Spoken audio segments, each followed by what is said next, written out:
नगर विकास विभाग एवं information technology दो महत्वपूर्ण विभाग की जिम्मेदारी मुझे दी गई है। इंफॉर्मेशन टेक्नोलॉजी अगर आप समझते हैं तो आज हम सबके जीवन का हिस्सा बन चुका है। मतलब आप कल्पना नहीं कर सकते हैं कि टेक्नोलॉजी का पेनिट्रेशन हम सबके घर घर से लेके गवर्नमेंट सर्विसेज तक कितनी अधिक हो चुकी है। हमारी आईटी पॉलिसी है, उसके तहत इन्वेस्टमेंट को हम आकर्षित करें। टेक्नोलॉजी में जॉब क्रिएशन की बहुत ज़्यादा संभावनाएं हैं और विशेष तौर पर बिहार जैसे राज्य में जहाँ का हमारा स्ट्रेंथ हमारे युवा हैं, हमारा ह्यूमन कैपिटल है। तो जो भी हमारे स्किल्ड यूथ फोर्स हैं उनके लिए हम अपॉर्चुनिटीज़ क्रिएट करें। आईटी मिनिस्टर नीतीश मिश्रा ने आज पदभार ग्रहण किया।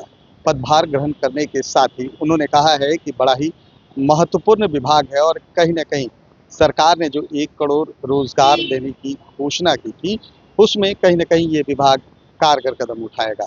साथ ही उन्होंने कहा कि जिस तरह से आईटी मिनिस्टर ने कहा है कि जिस तरह से आईटी का रोल बढ़ा है, एक समय वो भी था जब लोग टाइपराइटर का यूज़ करते थे, लेकिन निवर्तमान मुख्यमंत्री नीतीश कुमार के 2005 में शपथ लेने के बाद कहीं न कहीं आईटी विभाग का कार्यभार बढ़ा है। पहले आपको सुनवाते हैं कि क्या कह रहे हैं मंत्री नीतीश मिश्रा।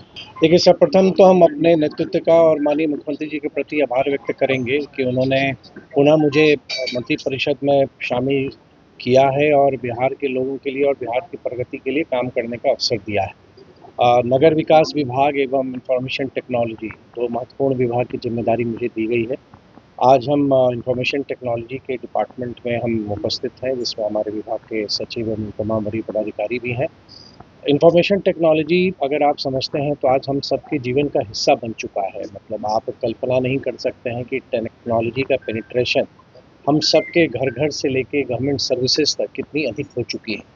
तो मेरी ये जवाबदेही बनेगी कि सरकार की जो महत्वाकांक्षी योजना है और वैश्विक स्तर पर ग्लोबली जिस तरह से टेक्नोलॉजी में लगातार एडवांसमेंट हो रहा है, तो इंफॉर्मेशन टेक्नोलॉजी के माध्यम से एक तो बिहार सरकार की जो विभिन्न विभागों की ज़रूरतें हैं, जो टेक्नोलॉजी बेस्ड नीड्स हैं उनकी, जिसके माध्यम से वो गवर्नमेंट सर्विसेज को डिलीवर करेंगे, एक तो वो बहुत बड़ी जवाबदेही है इस विभाग की।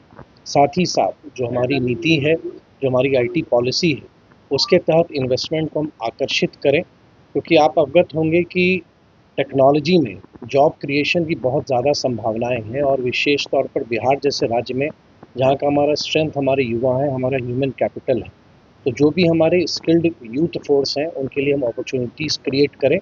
और मेरा एक बहुत बड़ा उद्देश्य या यूँ कहें कि एक विज़न होगा कि बिहार को भी आईटी के इस क्षेत्र में, आईटी की दिशा में, कि लोग बिहार की भी गिनती करें, बिहार भी एक प्रिफर्ड डेस्टिनेशन बने इन्वेस्टमेंट्स के तौर पर, कि यहाँ पे लोग बड़े बड़े निवेश आएँ आईटी के क्षेत्र में, जिससे बिहार का विकास हो और बिहार के लोगों को यहाँ पर अपॉर्चुनिटीज़ मिले।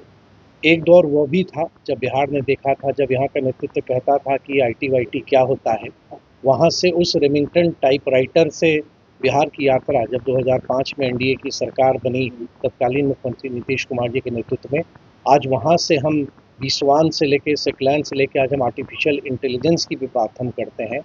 हर एक विधानसभा क्षेत्र में डिजिटल लाइब्रेरी की स्थापना की दिशा में हम आगे बढ़े हैं। तो बिहार का जो ये जर्नी है, बिहार का जो ट्रांसफॉर्मेशन है, उस ट्रांसफॉर्मेशन को तीव्र गति से हम आगे बढ़ाएंगे, यही मेरी कोशिश होगी। देखिए, एआई आप अवगत हैं कि भारत सरकार का खुद एक बहुत बड़ा प्रायोरिटी एरिया है और एआई मिशन के तहत सभी राज्यों के पास अपॉर्चुनिटी है। और जहाँ तक मुझको अपनी समझ है, जानकारी है कि आईटी विभाग ने भी व्यापक तैयारी की हुई है उस दिशा में, और एक ड्राफ्ट प्रस्ताव भी विभाग ने तैयार कर रखा है, जो आने वाले समय में उसकी समीक्षा करके मैं ये ज़रूर चाहूँगा कि आने वाला समय बिहार का हो और बिहार की भी टेक्नोलॉजी की चर्चा हो और बिहार की भी चर्चा आईटी सेक्टर में हो। और आप इस बात से भी सहमत होंगे कि बिहार की बहुत सारी प्रतिभाएं देश स्तर पर और वैश्विक स्तर पर काम कर रही हैं। उन सब की इच्छा है कि बिहार भी आईटी सेक्टर में बिहार का नाम हो, बिहार भी आगे बढ़े। सर, जो प्रधानमंत्री ने कहा है तो आपको कि आप वर्क फ्रॉम होम जैसी जो सुविधा है वो खुद बहाल करनी चाहिए, क्या लगता है बिहार में भी नहीं देखिए, एक तो ये पोस्ट कोविड तो ये एक परिचालन हो ही चुका है कि अभी भी आप देखेंगे कि बड़ी बड़ी कंपनियां अपने कर्मचारियों को ये अवसर देती हैं कि वो चाहें तो वर्क फ्रॉम होम कर सकते हैं। ये एक ऐसी चीज़ है जिसने पहले कभी रियलाइज़ नहीं किया था कि वर्क फ्रॉम होम भी हो सकता है। या जितने मीटिंग्स होते हैं जो फिजिकल मोड में होते थे, वर्चुअल मोड में होने लगे हैं। तो वो भी एक बहुत बड़ा बदलाव हुआ है और आदरणीय प्रधानमंत्री जी की सोच सही है जो उन्होंने कहा है कि जो भी ग्लोबल क्राइसिस है, जो ग्लोबल सिचुएशन है, उसको देखते हुए अगर ये हम इनकरेज करते हैं तो वो बेहतर होगा।